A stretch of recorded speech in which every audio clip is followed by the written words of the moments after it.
السلام علیکم ورحمۃ اللہ۔ ناظرین، آج ہم مدنی قاعدے کا لیسن نمبر 14 انشاءاللہ مشق کے ساتھ پڑھیں گے۔ آئیے لیسن نمبر 14 شروع کرتے ہیں۔ لیسن نمبر 14 میں نون ساکن اور تنوین، ادغام اور اقلاب کا قاعدہ ہے۔ ادغام، نون ساکن یا تنوین کے بعد حروف یرملون میں سے کوئی حرف آ جائے تو ادغام ہوگا، را اور لام میں بغیر گننے کے اور باقی 4 میں گننے کے ساتھ ادا کریں گے۔ حروف یرملون 6 ہیں اور وہ یہ ہیں: یا، را، میم، لام، واو، نون۔ اقلاب، نون ساکن یا تنوین کے بعد حرف با آ جائے تو اقلاب ہوگا، یعنی نون ساکن اور تنوین کو میم سے بدل کر اخفا کریں، یعنی گنہ کر کے پڑھیں گے۔ آئیے لیسن نمبر 14 شروع کرتے ہیں۔ اعوذ باللہ من الشیطان الرجیم۔ اعوذ باللہ من الشیطان الرجیم۔ بسم اللہ الرحمن الرحیم۔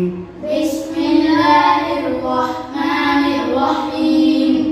میم، نون، یا زبر مئی، میم، نون، یا زبر مئی، یا زبر یا، یا زبر یا، میا، میا، قاف واو پیش قو، قاف واو پیش قو، میقو، میقو، لام پیش لو، لام پیش لو، میقول۔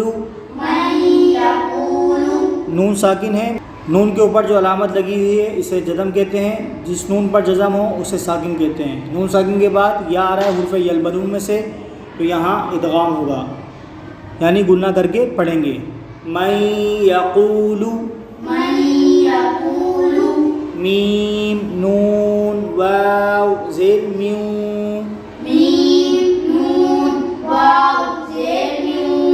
واو زبر وا، میوں وا، را زبر را، میوں ورا، قاف لام زیر قل،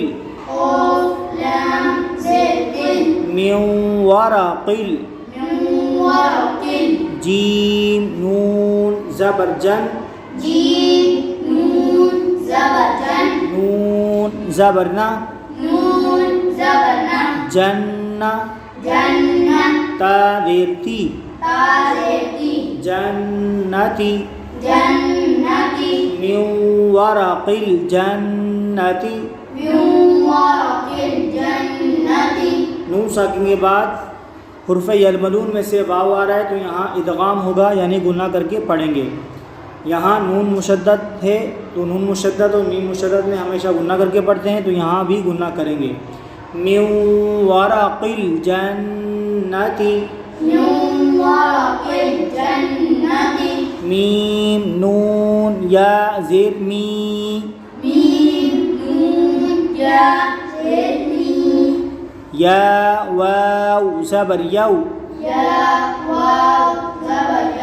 می یو، میم، دو زیر من، می یومن۔ یہاں بھی نون ساکن کے بعد یا آ رہا ہے حروف یرملون میں سے، تو یہاں بھی ادغام ہوگا، یعنی گنہ کر کے پڑھیں گے۔ می یومن، میم، نون، واو زیر میوں،